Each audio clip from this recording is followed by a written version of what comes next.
Okay.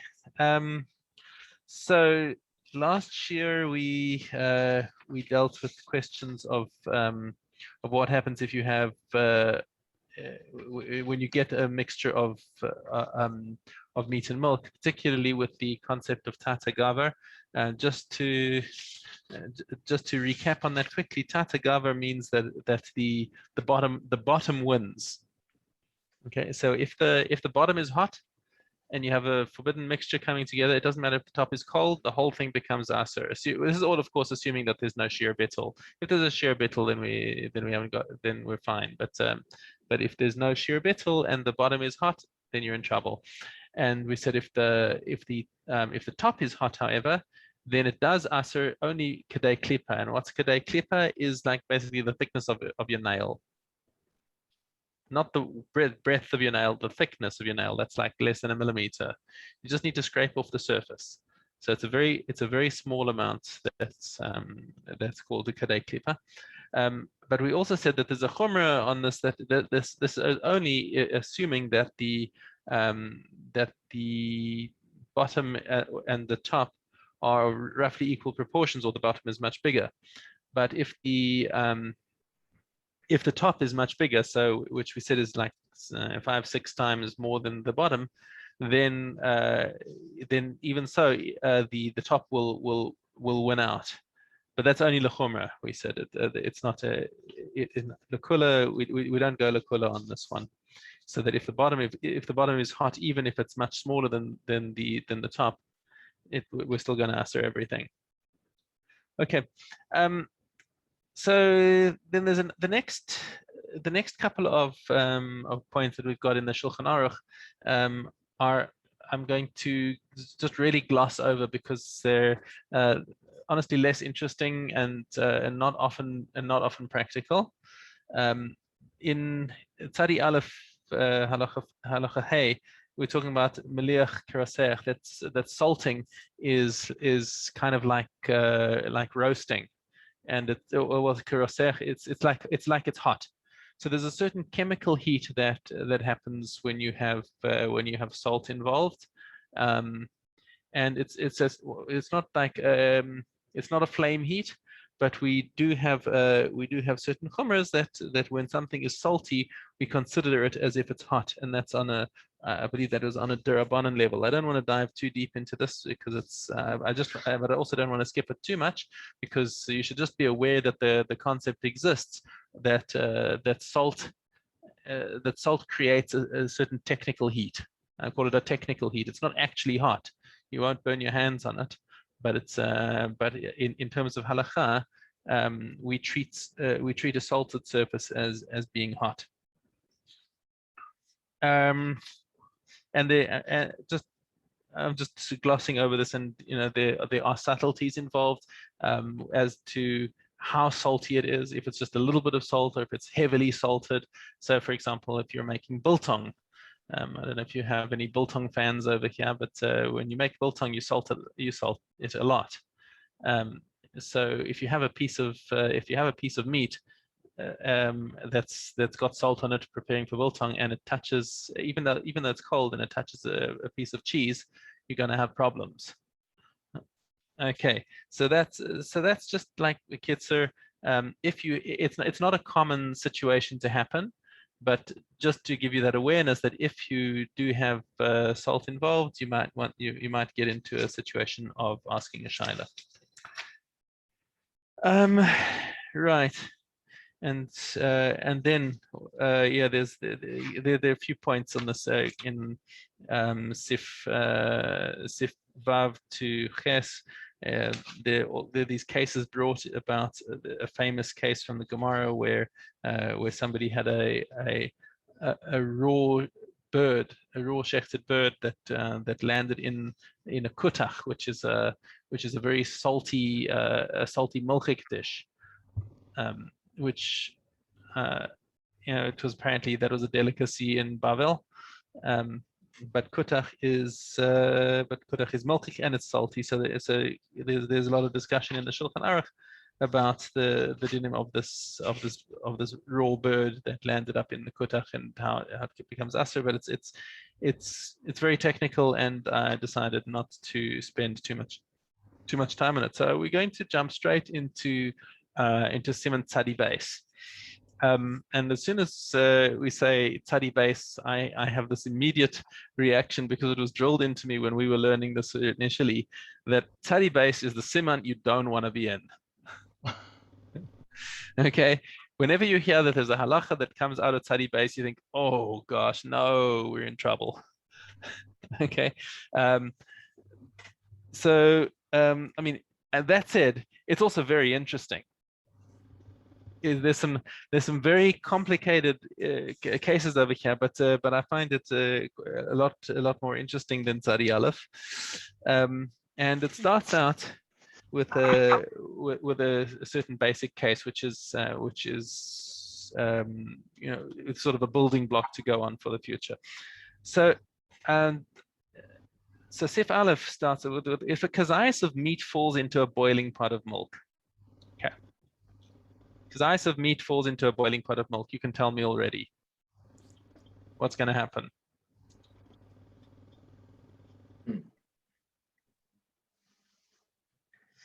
A lot of things are going to happen. Huh? Kazayas of meat falls into a boiling pot of milk. What's going to happen? Problems with the milk, with the pot. Right. Okay. A lot of hungry so people. Good. Right. So now, what if I told you that that was a big pot of milk? Okay. So now there's a question. There could be a bittel over here. Yeah. And now, now you see, I'm going to tell you something that's going to make your eyes pop. The Shulchan Aruch says, have a non-Jew taste it. Bring along a friendly non-Jew and say, taste this milk for me, please. And is there a taste of meat in it? If he says that he can taste the meat, then the milk is aser. If he doesn't taste the meat, then the milk is mutar, even if there isn't 60 against the meat. But the meat will for sure be aser. You hear that? Say it again. So the Shulchan Aruch, the Mechaber, says that if the meat falls into the milk, you know, fish out the meat. The meat you're going to throw away. There's no chance that that's going to have survived, because the milk is much more than the meat. Okay, so you go and bury the meat somewhere in the garden. Now, what do you do with this milk? You don't want to lose the milk, so you call in your non-Jewish neighbor and say, "Could you taste this for me, please, and tell me if you can taste any meaty taste in the milk?" And the guy says, "Nah, I can't taste anything." Then you say, then the Mechaber says, "Okay, you're out for away. You don't have to worry. The milk's fine, even if there's not 60 against the meat." Okay, you heard that. You heard that right. Okay, did that make your eyes pop? Okay. Even if there's not 60. Right, even if there's not 60. All right. Is there a shear on this where if the meat has been cooking for 7 hours or 8 hours in the milk, would that make a difference, or to a half hour, or nothing? Okay. I was going to reflexively say it doesn't matter. But there's actually, there's possibility that we might talk about something if there's an instance, but not in this circumstance, but in a later case that we're going to bring. Okay. Okay. So here we are with the Mechaber, who says get the guy to taste it. Now, we only say that we rely on tasting in the case where the meat was removed before the milk, where the meat was removed before the milk that it absorbed is circulated back into the pot. Because what's going to happen, the piece of meat falls in, the milk goes in, inside the meat, whatever milk goes into the meat is going to become basa b'chal of milk. And if it has a chance to come back out again, then you're going to have basa b'chal of milk coming back into the milk. Mm-hmm. So you're going to have aser milk coming back into the mutar milk. Okay, which means and the Mechaber explains what do you mean before it is circulated back in? It means before the milk stopped boiling. Right. So what the Mechaber is basically implying is as long as the pot is boiling, the meat will only absorb milk, it won't let it out. But as soon as the milk cools down, then it can start relaxing and letting the milk back out again. So okay. As soon as that happens and you notice it, you need to throw out that piece of meat. So if you see that happen, so listen, remember this is all going, this is in the world according to the Mechaber. Everyone else is going to jump down his throat after this, okay? Just be ready for that. But Mechaber, in the Mechaber's world, you can ask the guy, but this only applies if as long as you can be confident that there's no aser milk going into it. It's just meat that's aser that's going into the milk. Because how are you going to ask the guy to taste? Can you taste any milk in this milk? And and you'll say, I think you need a different kind of help. Okay. Okay, so however, if the meat was not removed in time, then the milk it absorbed will circulate back into the pot. In that case, even though the milk in the pot has no meat taste, it's aser unless there's 60 against the meat. So then the Mechaber says, now you fall back on the rule of 60. Okay. Now comes the Ramah. Okay, the Ashkenazi Rav Moshe Ishelis comes in and says, see, later, our custom is not to rely on a non-Jew to taste the food. In every case, we require 60. Okay, so he just says, forget about it. We don't keep halacha like the Shulchan Aruch. Okay, now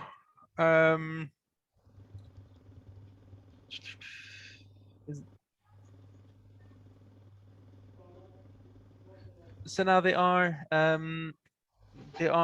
some various explanations that we go into about the idea of that the Shulchan Aruch has about the waiting time, how long it takes to admit the milk and to let it back out. And we can take a little diversion over here to understand the difference between min b'mino and min b'she'eno mino. Okay, min b'mino means like in like. So if, for example, you have so we want to have a sort of a liquid taste. So let's imagine that we've got non-kosher wine, and non-kosher wine got mixed up inside kosher wine. Okay, and it was just a small amount. So now, when we say min b'mino, is that okay? Is it not okay? Or let's take another example. It might be non-kosher wine you might say is a little more chamer because non-kosher wine is aser b'hana. So let's go on to let's just say milk. Let's say you've got some pig milk that got mixed up with some cow's milk. I don't know if you can tell the difference in taste between pig milk and cow milk, but let's assume that they're basically the same sort of thing. Or milk, or even better, milk from a treifa. You milked a cow that you knew to be a treifa, and its milk got mixed up in milk from a kosher animal. Okay, is it good enough? 1 in 60. So we go into a machlokes in the Gemara. Actually, let's see that the argument is between I think it's Rav and Shmuel here.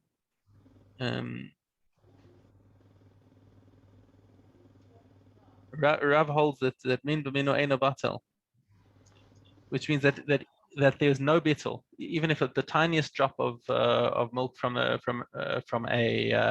treifa fell into the kosher milk, then it's then the whole thing will be prohibited. However, in that case.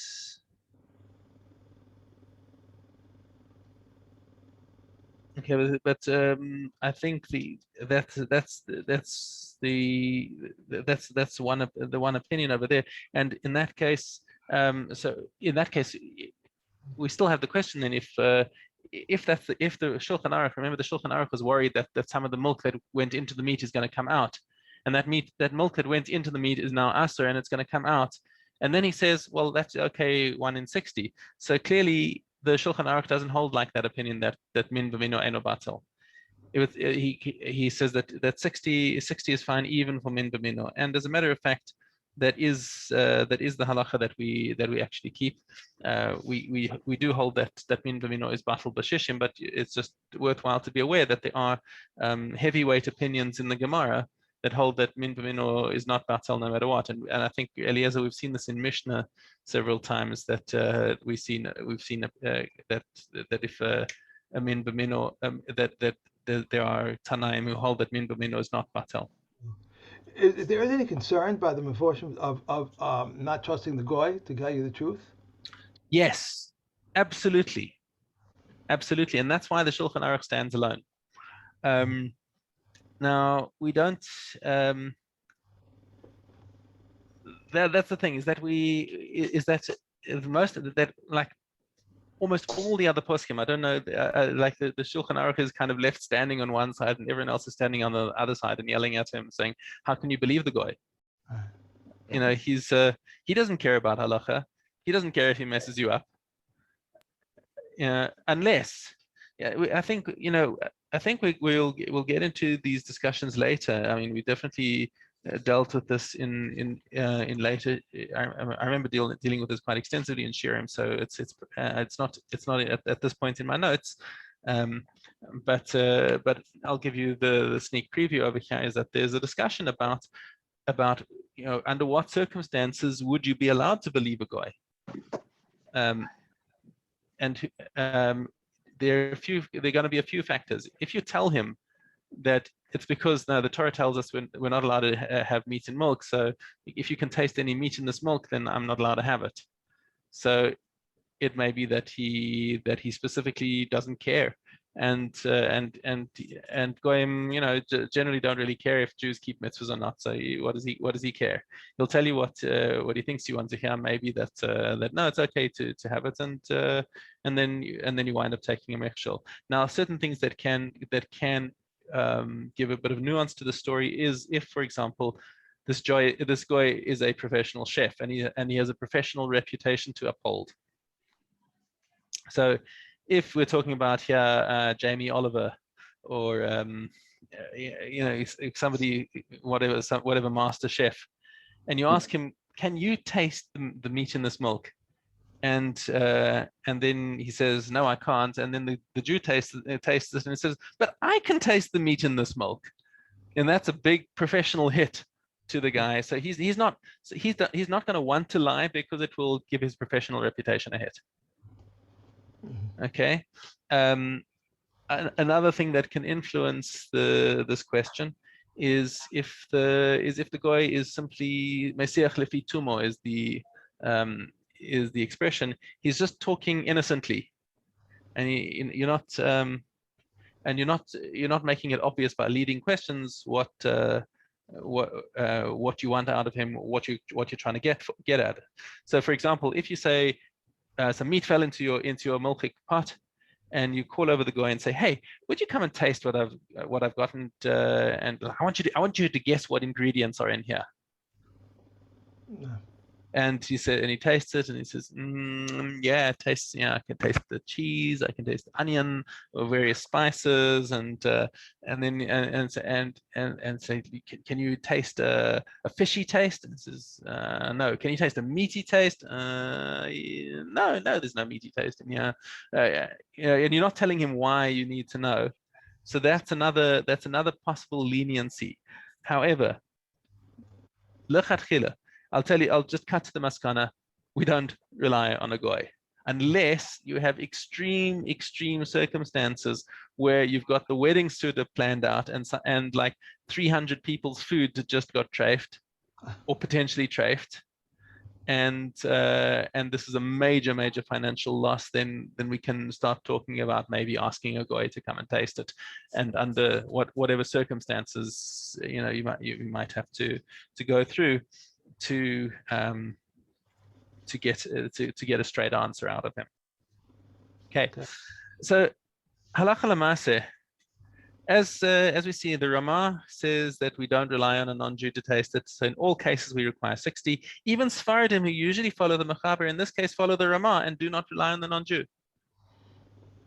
So the Mechaber has really found himself alone on this one. Even the Sfaradim don't follow him here.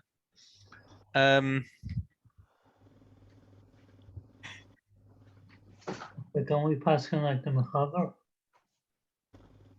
Not in this case. Not in this case. Where there's no blank. In general, we paskin like the Ramah as Ashkenazim, and the Sfaradim generally follow the Mechaber. This is not a blanket rule. It's just a rule of thumb. there are many times where we will not paskin like the Ramai and rather will go like the Shach. And in cases like this, we have a case where the Sfaradim don't paskin like the Mechaber either, and you have later Sfaradi paskin like the Kaf HaChaim is generally the last word in Sfaradi Kashrus, and he rules like the Rama over here. Okay, so that's the first case over here that we have in Sif Aleph is the first case of trusting a goy or not, and according to the Mechaber, whether or not the taste that's absorbed into the meat comes back out into the milk, and the whole issue of bittul min b'mino. Okay. Just a point again on that min b'mino. Actually, min haTorah, min b'mino is batal barov. That means a majority. That all you need, if you had treif milk that fell into kosher milk, you just need a majority of kosher milk, min haTorah. But the Tanaim and the Amoraim argue about this. Everyone agrees that we don't hold by the Torah. Then we have a Derabanan that's stricter. And the question is, are we stricter to the point of shishim, 60, or are we stricter to the point of no bittul at all because it's min b'mino? Okay. Now it starts getting into some more interesting stuff. So in Simon base, Sif base, sorry, a drop of milk that falls into the cholent. Okay, so there's an interesting Gemara that's it's a Mishnah. You should recognize this, Eliezer from Chulin, where a drop of milk fell onto a piece of meat. Okay, now I'm going to have to switch to a whiteboard over here because there's actually really needs to be drawn to be fully understood. All right. So we have a pot. Okay, here's a nice cholent pot, and there's a water level inside the cholent pot over here. It's a nice big fleishika cholent with carrots and potatoes and onions and chunks of meat, of course. And an egg. Okay. And the next thing the Gemara says is that a drop of milk fell onto a piece of meat. Okay. If the milk gives taste to the meat, then the meat is asur. If the pot was stirred immediately, then if the milk gives taste to the pot, then the pot is asur. Okay, so I'm going to have to read that out to you again. So the drop of milk fell onto a piece of meat. So there's a piece of meat over here. Where is that piece of meat? Is it here? Is it here? Or is it, let's say there's a potato over here that's holding it up, and there's another piece of meat that's over here. So there are a couple of possibilities of where the drop of milk fell. Are we talking about a drop of milk that fell over here, or over here? All right. I would think number one, first one. Okay. Well, one thing we can probably safely eliminate is the one that's below the waterline, because then you can't if the drop is not going to fall through the waterline into there. So we're just not sure whether it's hit this piece of meat over here or this piece of meat over here. Okay, now, but what does the Mishnah tell us? And the Mishnah tells us if the milk gives taste to the meat, then the meat is asur. All right, that's okay. So then the whole piece of meat becomes asur. And if the pot is stirred immediately, as soon as the milk falls in here, then the milk then you measure the milk against the whole pot. So right now, so in the first case, we're measuring 60 in the piece against the milk, and in the second possibility, when it was all stirred at once, we're mixing the whole pot together, which means that you need 60 in the whole pot against the milk, which gives you obviously a lot better chance of your child surviving. Okay.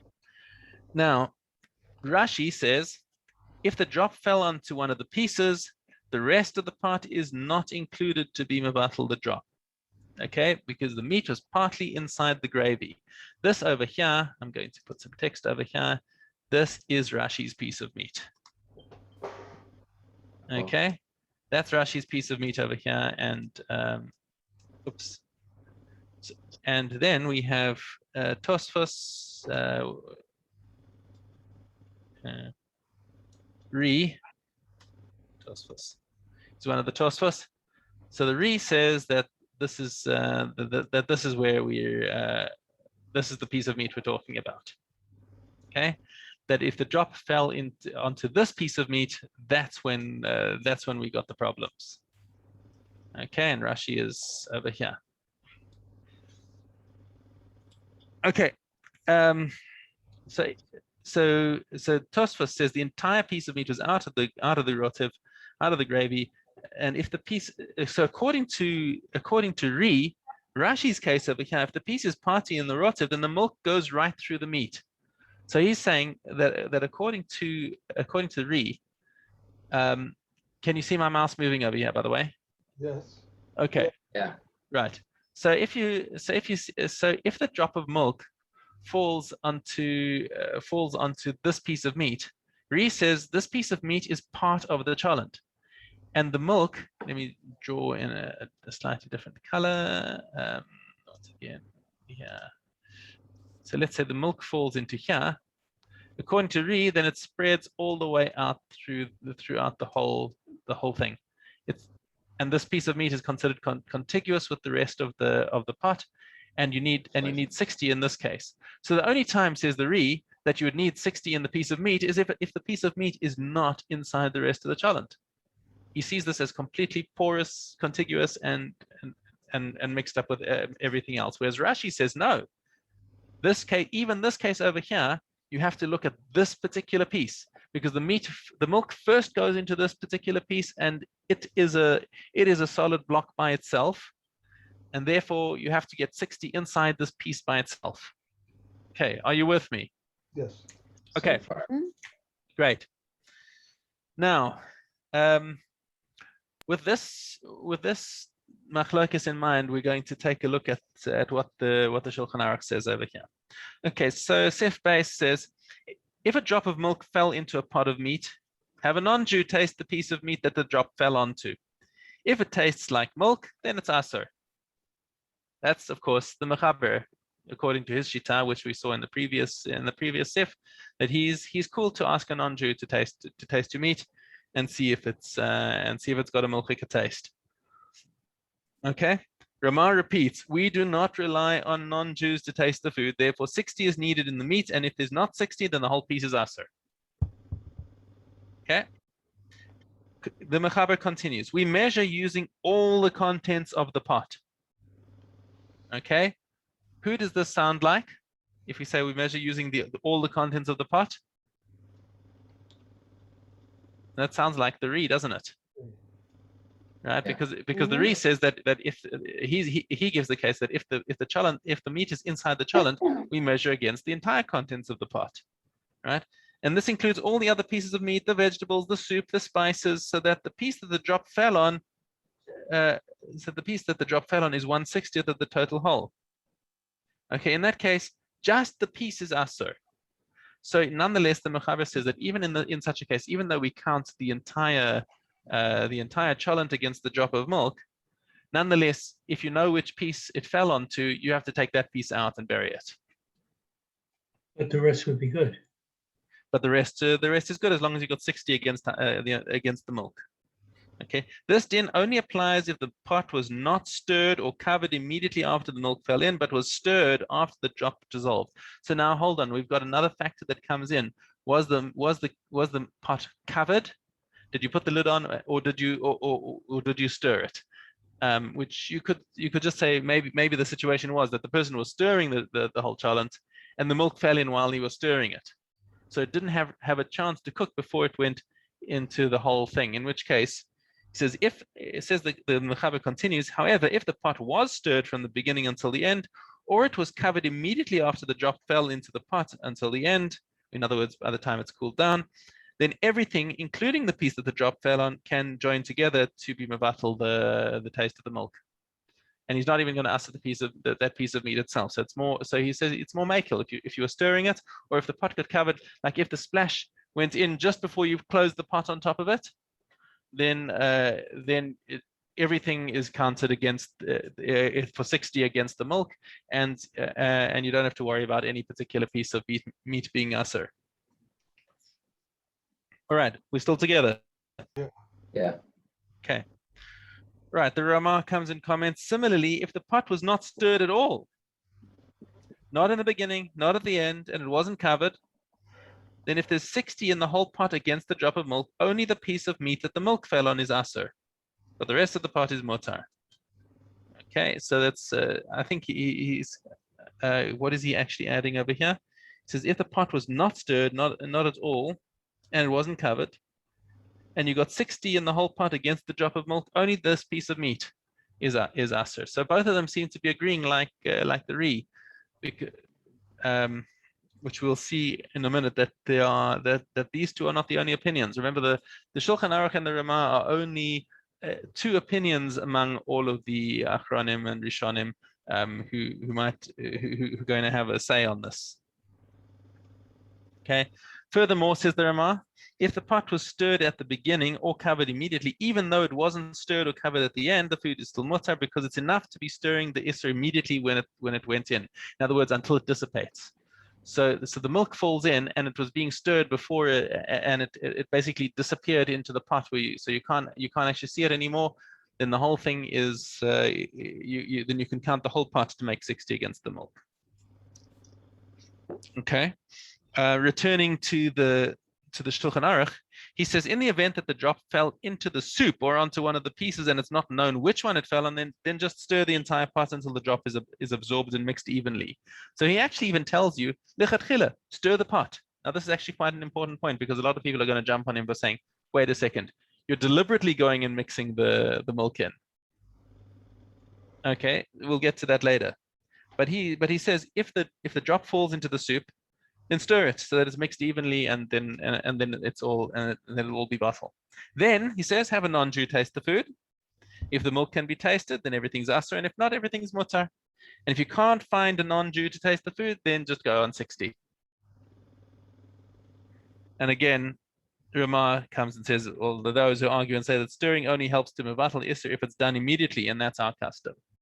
So it has to be, as the drop falls in, you have to be stirring, it says the Ramah, whereas the Mechaber is saying that even if the pot was bubbling and some milk fell into the soup into one spot, and you can still see there's a little white dot in the middle of the soup, and the wife runs and calls her husband and says, oh dear, some milk fell into the soup, what do I do? And the husband comes and takes a look, and he phones up Rav Hanan, and Rav Hanan says, stir the pot. Well, the Mechaber says you should stir the pot. Okay, they call him. So even though there's a delay, the Mechaber still says stir the pot. Ramah says if you waited, it's too late. Okay, now we're going to have to come back to these points, and I'm just going to repeat them for you, because there's going to be a lot of argument about these points. So we just want to have these shitot clear. The Mechaber says, if the milk fell into the soup, then even later, come back and stir it. Ramah says you have to have been stirring it at the time that the milk fell in order for it to be mevatled like that. Okay. So so it seems at the moment that there's some earlier poskim at the moment that we want to go back to. So going back to the Mishnah and the Re versus Rashi. Okay, the Re versus Rashi, we have they're going to be Rishonim who take both sides of this. Let's just see that. Okay, so the Tur quotes Rambam that the Rambam says the pot must be stirred from beginning until the end. Now, what does that mean? We'll see that in a second. The Tur argues it's enough to stir the pot as soon as the milk fell in. So he actually argues. The Rambam says from beginning until end. We'll define those terms beginning and end a little later. But the Tur says it's enough to be stirring the pot as soon as the milk fell in. Okay, that sounds like the Ramah. Okay, the Taz learns that the Torah is only arguing on terminology, and the Torah understands from beginning to end to mean until the pot is removed from the fire, and therefore he argues. But the Rambam understands beginning to end to mean until all of the mamashas of milk has dissipated. In other words, the Taz says that the Torah and the Rambam aren't actually arguing about the Metzias, they're arguing about the terminology, about what's beginning and what's end. The Rambam thinks beginning and end means, according to the Taz, the Rambam thinks beginning means, beginning is as it falls in, and end is until it's dissipated. Whereas the Tur thinks that beginning is once it fell in, and the end is until the pot is removed from the fire. Okay, but La Halacha, he says that they both actually agree that the stirring just has to be done until the milk has dissipated. Okay, so according to Rambam, if the drop fell into the soup or on one of the pieces and it's not known which one it fell onto, so then stir the pot until everything is mixed together. So this is coming from the Rambam. Of course, the Rambam comes way before the Shulchan Aruch. However, the Tur argues and says in such a case it's not necessary to stir the pot, because if the meat is in the rotev, stirring is not necessary. The rotev being the gravy. Okay, if the meat is inside the gravy, then there's no need to stir. So who does the Tur sound like? Tur sounds like Re, because it's not the stirring. If it's already in the gravy, then it just dissipates straight through. So what's the point of stirring it? And if the meat is out of the rotev, and if it fell onto here, then why do you want to stir it? You would want to get it out of there as quickly as possible, because if the milk fell onto this piece over here, then this piece over here becomes a whole piece of basar b'chalav. And now suddenly, instead of a teeny little drop of milk that's asur, a slightly bigger piece of meat over here, this whole piece of meat now becomes asur. And if it subsequently falls into the challenge, you're going to need 60 against this whole piece of meat. You hear that? This goes back to our principle that we said before of chaticha naases nevela, or chanan for short. A chanan means it's a new isur.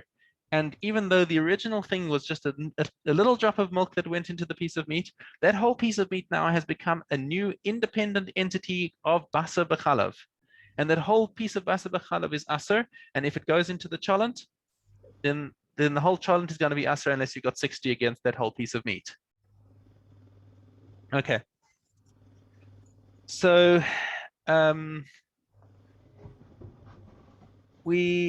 so far we've seen the Tur also taking the opinion of the Re. It's interesting that according to Darkei Moshe is the same as the Ramah. It's the same person. The Darkei Moshe again that was his piece of work that his halachic work that he wrote before he knew that the Shulchan Aruch had come out. And when he saw the Shulchan Aruch, he said, "Okay, I'm gonna withdraw my Darkei Moshe and instead write it in as comments on the Shulchan Aruch." Okay, but it's the same person. According to Darkei Moshe, Rashi holds that the drop stays inside the meat and it doesn't pass through. So what happens is that so according to Darkei Moshe and according to Rashi, the drop falls into this piece of meat over here. Okay, this piece of meat over here becomes asur, but the milk doesn't go any further. Okay, as long as it only fell onto this piece of meat, it won't go through the walls of the meat into the rest of the cholent. Okay, so therefore, an interesting thing that comes out of it is that the Re and Rashi each have a chumrah and a kula. So according to the way they interpret it. So according to the Re, his major kula, of course, is that if there's 60 against the drop in the pot, then even the meat is mutar. Because this is the Re's arrow over here going through Rashi's piece of meat. He says, we combine them all together. As long as you got 60 against the original drop of milk, even this piece of meat over here will be mutar. However, if the meat is partly in the rotev, the drop will go through the meat into the rotev. So the chumrah is that if you have, let's say, a lot of milk that fell onto this one piece over here, and it's a small pot, such that there's not 60 in the pot against a piece of milk, against the drop of milk that fell in, then the whole pot will become asur. contrast that with Rashi's perspective. Of course, the chumrah of Rashi's perspective is that if the piece is part in the rotev, we don't allow the rest of the pot to join into 60, and you need to have 60 in the piece of meat against the in this piece of meat here against the milk that fell in. Okay, so that meat will be asur even though there's 60 in the rest of the pot. However, the kula is that if, let's say you've got a small pot and a big piece of meat, only that piece of meat will become asur. You can, and then you take it out the pot, and the rest of the cholent will be okay, even though the rest of the cholent didn't have 60 against the milk.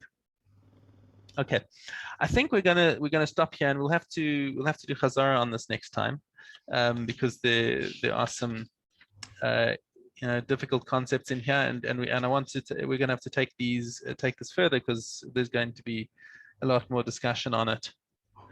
Okay, so do you have questions on this in the meantime? Okay, so in that case, we shall call it time on tonight's shiur, and Mitzvah Hashem, we shall continue next week. Yashikar. Thank you. Thanks. Okay, you. thanks everyone. Thanks. Nice to see you all. Thank you. Bye. Hey, Rabbi. Okay, bye.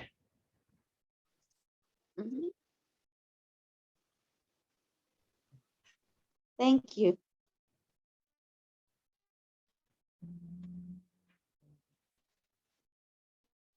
Cool.